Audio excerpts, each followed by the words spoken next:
Hey guys, good morning.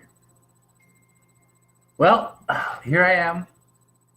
I've been excited to talk this morning, but kind of not because I want to talk about something a little bit, hi Mona, a little bit more serious, I guess, because life is hard. Yeah, well, it's so Kathy. First of all, thank you to everybody that's been supporting. It's been awesome. So many people that I haven't heard from so long, like people from college that I haven't seen since 1986, and people that I just haven't heard from forever. What's up, Kathy? Aloha. But I feel really motivated today. Part of why I'm doing this is not just to thank you guys and to take you on a journey, but I know anything can happen. Yeah. So I'm praying for the best. But one of the complications, for example, is I could have a stroke in a procedure. Yeah. So I got to get my story out there while I can. Yeah. So you just never know. Perforated heart can happen. Yeah. Let's pray for the best. And first of all, thank you for giving me the opportunity to even do this. And I just want to just start by saying, good to see you too, Kathy. Yeah, long time, man. Yeah, long time. I love you guys. Yeah, you've always been so sweet, Kathy, from high school. And Robbie Ray. What's up, Robbie? I went and asked you a question about the hyperbaric the other day. But again, I just want to reiterate to those of you who maybe never see this before. Okay, this is what we're talking about. That's a normal heart. A normal heart should be no more than about half of the chest cavity. This is another normal. And then this one is mine. Okay, you see how big that bugger is? It's huge. Okay, it means it doesn't pump well. Yeah, so it's doing this big inflated bag. And then my favorite analogy is the Superband waistband, the underwear waistband. It always stretches back. It has elasticity. Love you too, Kathy. Over time, the waistband, even panty, stretches out and it loses that. So pretty quickly it goes from stretching back to stretching out. This is what's happening to my heart right now, stretching out at a quicker pace. What's up, Robbie? Love you guys. So it's quicker pace. So that's why I find myself in this situation right now. I need to have this done at this point in time. I got no option. I mentioned this in the prior videos. It was super short of breath all the time because what happens is the heart stretches out and then the valves start pulling apart and then the valves start leaking more and more. And that's what's happening to me right now. The valves are leaking and it's degenerating quickly. So I got no choice. So we're doing the stem cells, leaving this Friday. And because you guys are supporting me, I'm able to do this. And we're not going to be able to meet all of our financial needs right away, but we're going to keep them going. And the thing going to cost over 60 grand. But that's okay. God, life is important. Yeah, so you're just going to go for it. Yeah, come back in 10 days on the 16th, and I should be a new man. Yeah, should be a new man. And let's pray for the best. Part of the reason why I'm doing this is because I want to share my story. I used to do that a lot. And but there's a whole thing I want to talk to you about. Not only about the story, but about over the years I talked a lot about dealing with things. Yeah, chronic disease, how you deal with death, dying, how you deal with PTSD. Yeah. So a lot of you guys, what's up, Eduardo? It's a very dangerous situation. So let me just go back to the beginning. When I first had this happen, my mom is awesome. Okay, she told me right away, son, you're in denial. Yeah, so I was like, no, I can get through this. Da, da, da, da, da, da. But my mom said, I'm in denial. And then later on, time went by, and then I go like this. I was talking to my mom on the phone. I go, F you, mom. Yeah, for real. I said, F you, mom. And she goes, wow, son, congratulations. You hit level 2. Anger made me more mad. Yeah. Anger. You only got 2 more levels to go. Yeah. So there's this whole thing that you go through when you get big life changes. That's denial. And you don't want to believe it. Then you get angry. And I lashed out at my mom and told her, F you. And she said, congratulations, son. You're in level 2. Anger. You only got 2 to go. And I was more mad. And then, but I knew she would always love me. And so I could say that. And you can always know somebody loves you because you can tell them to F you. Because they're never going to start loving you like my mom. And then she said the next level was what they call bargaining. If you let me live, then I'll do this. If you do this, then I'll do that. And then finally you get to a point where they call acceptance. Yeah, this one thing I learned from my mom. She was awesome. Yeah. And Tanya get this heart hands like this. And for real, Tanya, it's all about faith. And if my life was going downhill to the max, I lost everything. I couldn't walk. I couldn't breathe. I was on oxygen. I lost my business. I had a towel store in Reno. I had a construction company with 16 employees. I had a granite fabrication shop in Reno where we made granite slabs. All gone. I had lawsuits against me. So I twisted. And so everything was going down, down, down, down, down, down. Everything that made my self-esteem went out the window. My credit rating, my job description, everything that defines you as a person in this society became nothing. I became uninsurable. So how do you get self-esteem when everything that you have in self-esteem was Tiana is gone? So I started looking at something else. One day I was given this relic of St. Mary Ann Cope. It's in the bag now. It's all dirty. This is some ashes, and inside the bag is also a piece of cloth that they use for her. And my mom told me something about God. And a lot of you guys, what's up, Boyd? A lot of you guys, people talk about God like you cannot prove God. But you know what? You got to understand. You cannot understand. And my mom taught me something really awesome. She said that you got to respect mystery. And mystery is awesome. Tiana. It's like a Christmas present. It's awesome to wait and not know what's inside the box. So to me, I don't necessarily try to understand everything, but I acknowledge the fact that definitely because of what I see in life, there's something much greater happening. And I don't understand it. I get words that I can put on it. You could say God, you could say Jesus, you could say whatever you want. But those are just words because God don't even use those words. He just says, I am. It is what it is, in other words. And I respectfully acknowledge that I don't get it. I don't. But then I feel happy because I just accept it. What's up, Charles? So anyway, the point of this all is everything was going real bad. My whole family, people blaming me. I lost my business. I was getting lawsuits against me. And everything was going down, down, down, down, and into a pit. Then one day I was given this. So if you know anything about heart failure, you will know that the majority of people pass away from heart arrhythmias. So night after night, at the beginning, before I had this defibrillator, so I have a defibrillator now. In fact, let me just show you this x-ray again. Okay. Oops. This x-ray shows you pretty clearly. This has a defibrillator, cardiac defibrillator. That's mine. Okay. So you see that little box up there with all the computerized equipment there? That's the defibrillator. And then there's a wire and it goes into the heart. So should there be any problems, it shocks. And it's also a pacemaker. It keeps the heart beating properly. If it's too much time, boom, it just keeps it beating. Kathy. So anyway, you guys hear me out of breath. I'm super out of breath this morning. It's right in the nick of time. So thanks for your support, you guys. Unbelievable. And I want to thank each and every one of you. And later when I get back, guarantee we're going to have a party. for us. And I invited, and I'm gonna be host.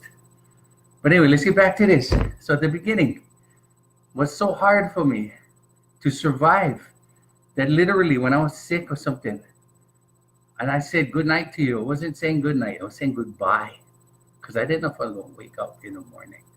So I would take this, hold it against my chest, and just go to sleep with whatever that is, the Lord, whatever. I don't really know how to put it into words, but I do just say the thing. I just put it against my heart, and I hopefully the spirit of Mother Mary Ann. That time my mom was alive. By the way, when they say your ears sting when people talk bad about you, when people start praying about you, you feel the same thing. Hi, Annie. You feel all the positive energy. I promise. I was in Reno at the time, and I could feel all the prayers of people reaching out to me at that time. And it was awesome, and it helped pull me up. Now, when I received this one day, and I said, I had it, yeah. Bust up over all the years to the max. Here's the actual dirt from St. Mary Ann, bag. And that's from her chest cavity. Her DNA is inside. That's spooky, yeah. And so I have more actually in a bottle. So yeah, I'll just put them on me already. Yeah, it's up, James. But anyway, the point is, you go through this kind of stuff, and whenever you're dealing with a chronic condition, or you could be in a war, you could be in a gang, you could be in prison, it doesn't matter. If you ever experience the brevity of your life, like quickly you could be gone, then you might understand what this feeling is, where you have to reach out in faith to something else, that when you're going to wake up or not. And I cannot tell you how many hundreds of times I've woken up and like, wow, I'm still here. Right on. Yeah. Because it's not a given, and it never is a given. And there's a lot of things that you deal with when you deal with something chronic. I gotta tell you, literally been thousands of times that I had to face this uncertainty of making it through the next few minutes, to the next day. And I tell people I'm damaged. I'm totally damaged. Damaged goods. Because they say something doesn't kill you, make you stronger. You sure hope so, right?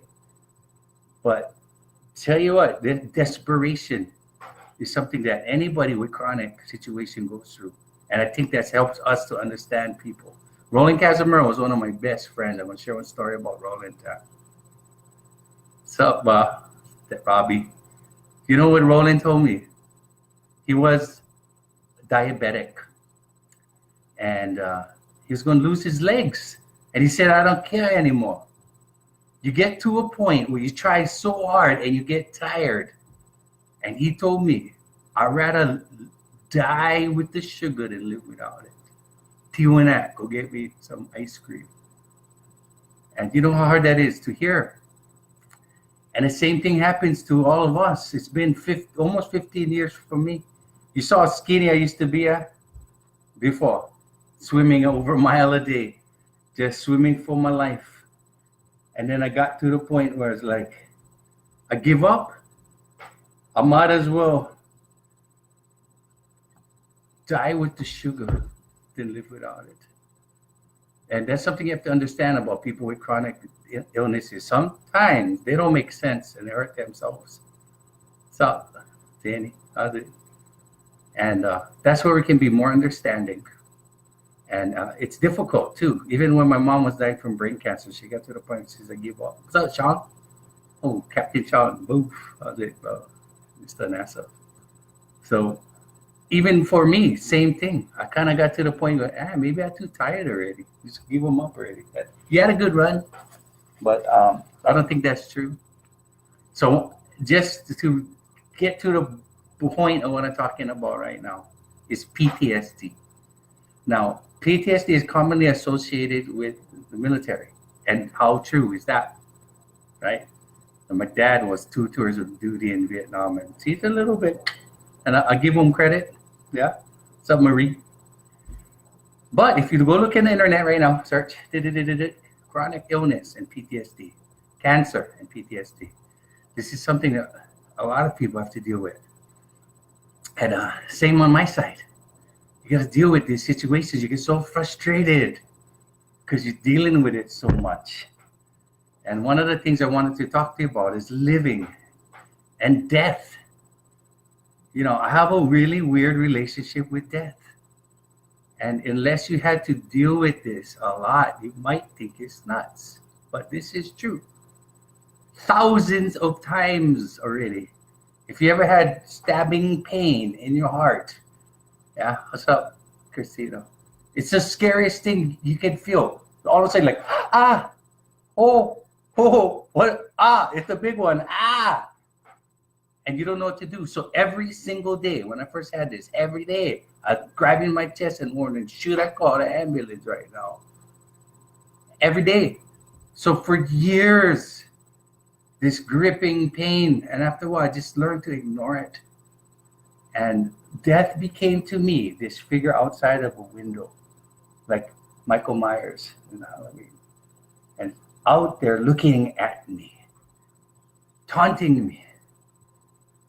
And one day, I was driving to Queens Hospital to see my mom dying of brain cancer. And I felt this stab grabbing my heart while I'm driving. And I didn't know if I should pull over or go home. And then I was just like, you ever see Forrest Gump when they have that moment with God or Life with Pi? Yeah, I've had those moments where you just like have it out with God. Big time, yelling at each other, kind. Well, this was my moment with death. And I was like, I'm going to the hospital. You take me now if you want. I don't give a blank. Beep. I don't care. Do what you want to do. I'm going to see my mom. You stop me if you can. And finally, I got to the point whenever I got to face death, I was like, come on, you like fight them already. You like beef them for real. After thousands of times, you're like, come on, me or you. You get angry. You don't get scared, you get angry. And you just tell them, me or you. Come get me. I'm going to break you down with me. You get so angry. And then that's the thing. That's how you gotta fight and fight and fight. And no matter what happens to me, no matter even if I get intubated and I'm in the ICU, I know that inside me, I'm gonna fight to the end. And there's this figure outside the window looking at you, that dark figure that wants to take you.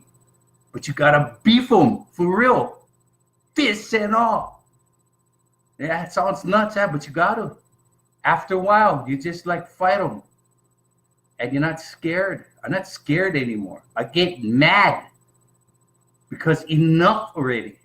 Like, take me now then already. What you waiting for? You know, and it sounds psycho, and it is. I told you, I'm damaged goods. But hopefully whatever makes you, doesn't kill you, make you stronger. So maybe I can get tired and I want to succumb to it once in a while. But I tell you what, you get to a point where you see enough of it and it just makes you mad already. It's like somebody harassing you for a long period of time. You're not scared anymore. You just stand up for yourself and you got to fight. You have to fight. That's how you stay alive. Now, I studied karate a long time. So I draw from that, like the Bruce Lee movie, you're fighting against death, and you got to. When you give in, you give in. And that's okay too, you can give in at a certain point, but don't you think I'm too young at this point to give in? Death doesn't have a hold on you, God is in control. Yes, she said, rebuke and Satan will flee, yeah, rebuke. Yeah, I can tell you stories where I thought I rebuked it, something ran away, but it was actually my mom. Yeah, my mom was a warrior. Yeah, And you have to fight. That's my point is this. And it is easy for people to give up. Super easy. And I understand that too. And you have to have a lot of compassion for the people around you that have chronic diseases, because sometimes they're going to be weak. They're going to say, what's the point? Eat, drink, and be merry, for tomorrow we die. And that's part of what I call a cycle of living with chronic disease. You try really hard at the beginning. You're in denial. Then you're angry. And then you start to bargain. And when you finally come to acceptance, yeah, that's good. However, long term, you get to a point where sometimes you just give up. What's up, Greg? So my journey is filled with this for 14 years. And even this year, night after night after night, you are not scared of death, but you're trying to stay alive for real. Sometimes you get tired. And so right now I'm getting a little bit tired. But I'm going to fight on because there's a lot to live for. I want to be here with you guys. We're going to make some really good future together, because I have plans to continue the work that we're doing now, build off of it, and become a stronger community and lifting each other up. And I don't know what more to say, actually, because I mainly wanted to talk about how difficult it can be when you have something you're dealing with and you don't know you're going to wake up in the morning. But I have to come back to faith. Yeah, I'm going to hold this ratty thing. It's been travel with me so far and wide. And what it is the relic of St. Mary and Cope. What it showed me was this. Here's it gets real. I felt really bad about myself, crappy. Like, why did this happen to me? Why do bad things keep happening to me? Now I'm going through bankruptcy. Now I've lost everything. Now I've lost my status in society. Now I got people blaming me and say, what did you do? What's wrong with you? And I felt terrible. And one thing I realized is looking at the life of St. Mary Ann, she came to Hawaii at the request of King Kalakaua to take care of the lepers in around 1883, right around that time frame. And the beautiful thing about it is, no surrender. That's for real. Yeah, let's fight on. So the beautiful thing about St. Mary Ann is she took these lepers, and you can see on these beautiful, beautiful pictures where she wasn't able to cure them, but she cured their lives by showing them they're beautiful, having them make beautiful dresses, and they were disfigured on the outside. This is the only kind of people that only a mother can love. And I know no matter what I did, I had the best mom in the world. She would never stop loving me. My mom, never. Never, never, never. And that's one thing about Mary Tiwanak that I could count on. She gave me that example of unconditional motherly love. And I'm so fortunate to have that. I'm going to try to pull up a picture of her right now, because she was truly awesome. Anyway, sorry, looking for her photo. But St. Mary Ann Cope, let me tell you about her. She went to Molokai. She took care of Damien. She actually not only set up the medical that they needed, but giving the women there and the young girls that were being, it was lawless, giving them hope, giving them a life, and she actually became a mother. So her life to me is an example of God's, whatever that is, right? Because I don't get it, I don't understand, right? Go back to that. I don't understand nothing. Whatever God and all that is, unconditional love for me. And so I realized with that motherly love, it wasn't condemned. Look at my mom. How can you say, yeah, I had the best mom? Look at her face. And she's smiling. Yeah. You know what she would say every time I walk in? Oh, my sugar plum. Dr. Snuggle. She would say, top of the morning. She would always make like Mrs. Doubtfire. Yeah. Oh, the dulcet tones. My little sugar plum. She'd always say stuff like that. And no matter how bad her day was, you have no idea how bad this woman suffered in her life. I just say really bad incest and beatings, but never a victim. And that's one thing of me. I never want to be a victim. But this is what St. Mary Ann Cope taught me, and through my mom, is how to accept. What's up, Rosanna? Rosanna. How to accept myself.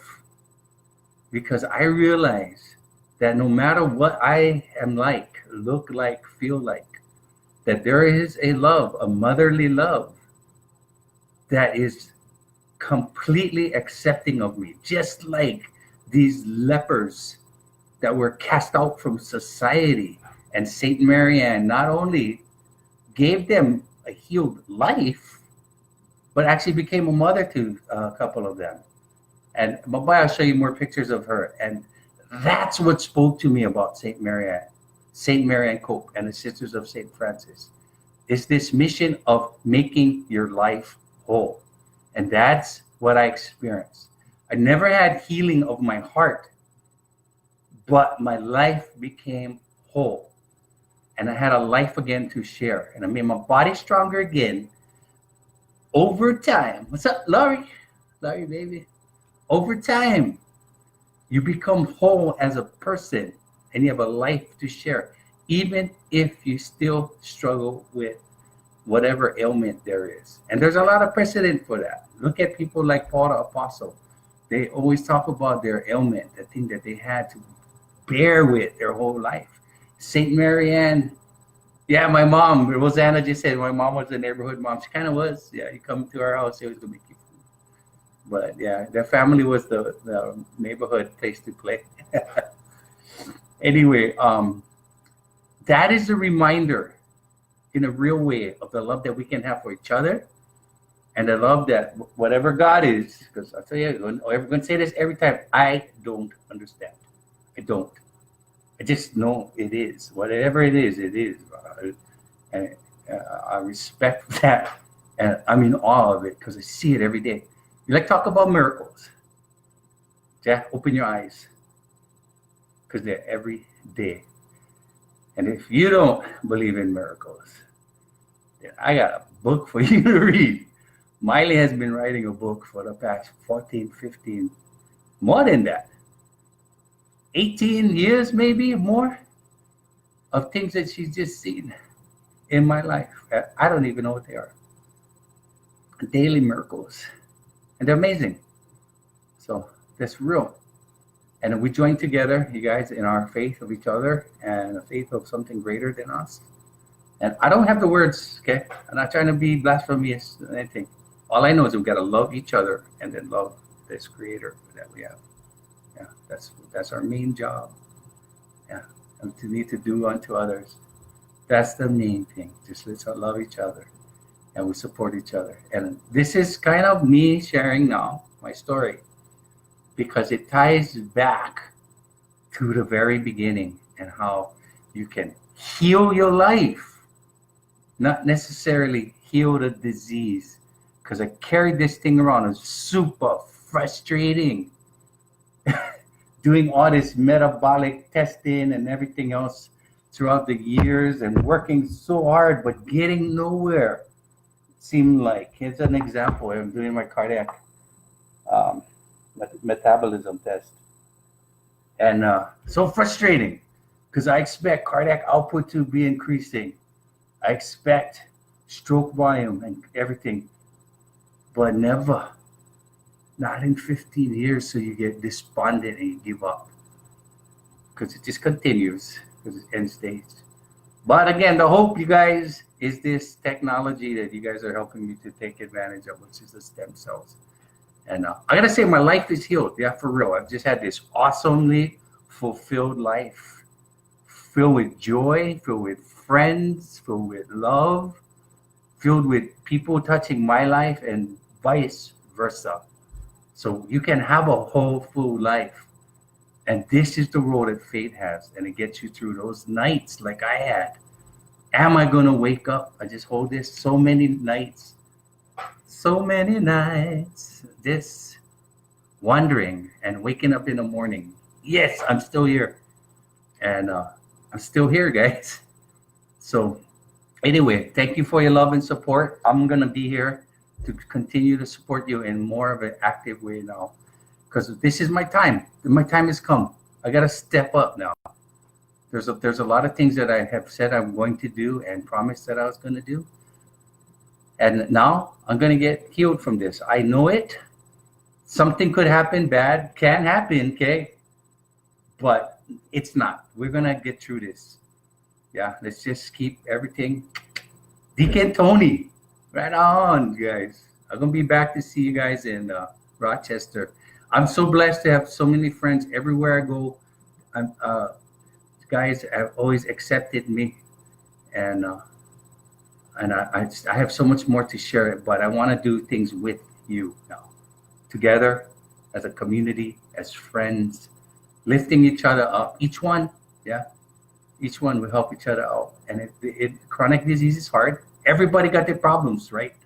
Every one of you guys have one financial problem, one health issue, one emotional thing you're going through, a family member. And that's where we can pray for each other. And those thoughts and prayers, I promise you, when people are praying for you, feel it. You do feel it. And that's an important part of getting through this, because I wouldn't have got through this without something to cling on to, something real, something with faith, and that helped me love myself. Okay, that's that unconditional motherly love. Yeah, that's part of the nature of this God idea, whatever that is. I don't even like use the word God, because God don't even say call me God. Yeah, that's it. I am, whatever that is. Yeah, gotta respect that mystery like a Christmas present. People always think judgment and all that. Yeah, you know what? Mamas get mad too. Yeah, don't mess with the babies. Yeah, you mess with the baby, what's gonna happen? Mama gonna freak out. Yeah, don't mess with my friends. I'm gonna freak out. You can throw me in a trash can and beat me up, but don't you mess with somebody I care about or somebody weak. You're gonna catch it from me. That's the other side. But that's a part of love, is being protective. And just remember that true love is like a mother's love, unconditional. Yeah. Doesn't matter if you're a leper or a murderer or what you've done. Your mama might be disappointed in you. But I showed you my mama. She would never, and not everybody had one mama like me, okay? And I understand that. But I was very fortunate that this was my mom. And before there was Google, there was this woman, Mary Tiwanak. Yeah, Mary Hagan. But look at her face. Yeah, my mom was awesome. And I was super fortunate. And she's not here with us anymore. She had brain cancer in 2014. And then I think that's where my life kind of went off track a little bit. And I just decided to kind of go off the radar. It was tough. But so now it's my turn, huh? To be like her, to be in the gap, to spread the love. What's up, my brother Leo? But I'm gonna continue these voice. God bless you, Deborah. Continue with these video logs because I want to document this journey. Yes, she is beautiful, Christina. She's still beautiful. She's still, Mama is watching out for us all. And that's up, Greg. Document the journey, but also it has to be information that can be there to help other people as well. Because as I said from the beginning, not only do I want to benefit from the stem cell treatments and the technology, it has so much promise. Whether you have Alzheimer's, cancer, any kind of things like organ problems with the heart, with diabetes, it just is so much promise. It's unbelievable. Even with spinal cord issues and neurological conditions. The point is, I need to be an advocate at this point to make sure this is going to be available to people. And I spoke about this before. There's no money in it for pharmaceutical. That's why the FDA has banned this thing for so many years, and it's been difficult to get anything approved because they're taking material from your own body and they put it back in and it curing disease. So actually, you're hurting the pharmaceutical business because they don't. First of all, they don't have a product to sell. Secondly, you cure disease and you take away income stream. That's why it is this way. But I'm going to be using my voice to talk more about stem cell approvals and hopefully bring more light to the issue, because we all need it, you guys. We all do. I got friends that, what's up, Troy? Long time, brother. Hope you're out there singing. I want to be back singing and doing the music because that's the thing that brings me joy in life. And joy through music is really what lifted me up when I wrote this song on the piano. And that is the thing that changed my life. And it was a song called Angel. You're an angel in my eyes. And hey, by the way, in case you guys are wondering why I get one funny eyebrow this side, that's one traffic accident. I got smashed. See? Funny how you wonder, why does one eyebrow move different? That's what happens when your head hits the windshield. Somebody crashed into the back of you. Rosanna says, my mom had a lot of love toward her and her family.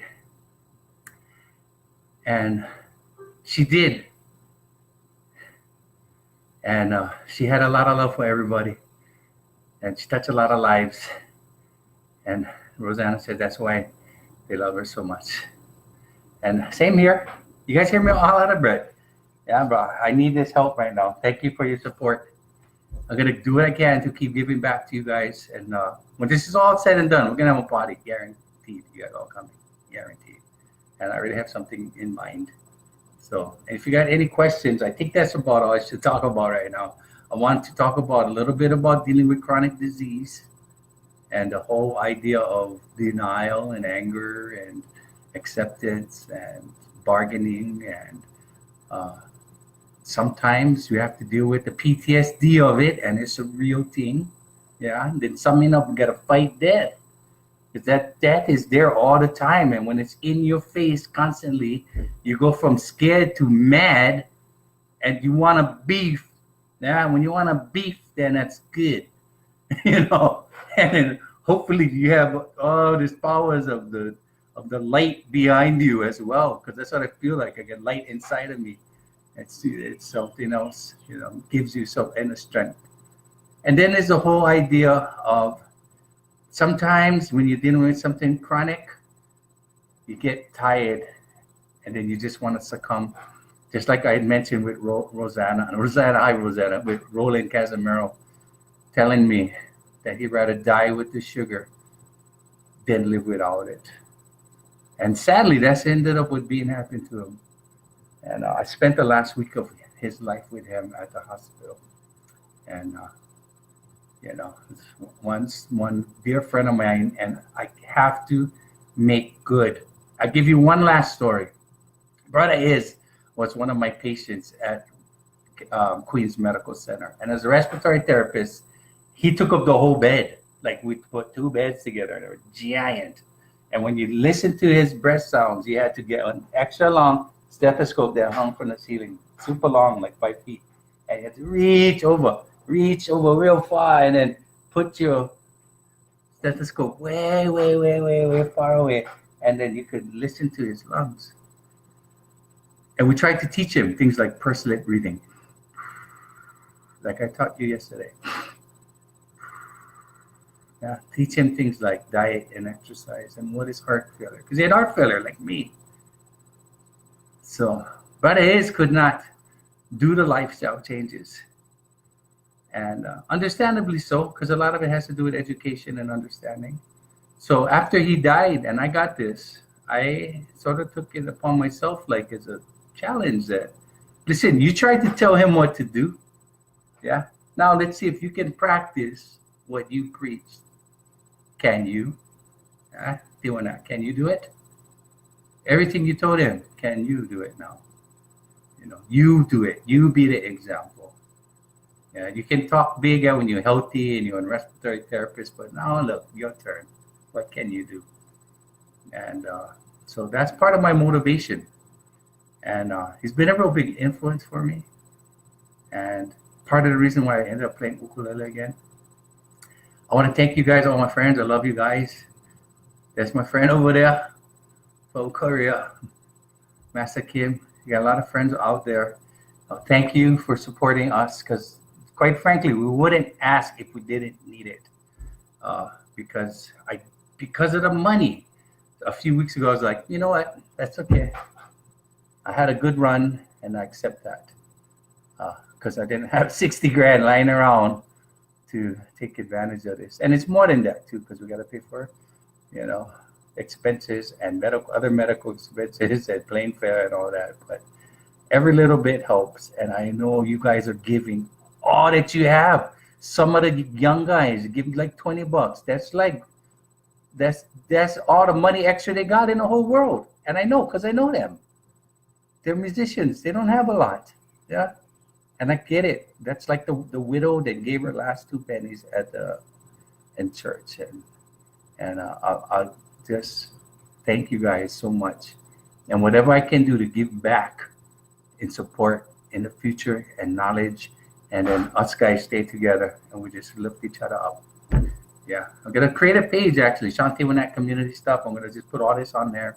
That was in one spot, and then I really do hope it can help other people get the stem cell treatments, find options, find the strength to get through the situations, and even bring their concerns and situations and stories to this group.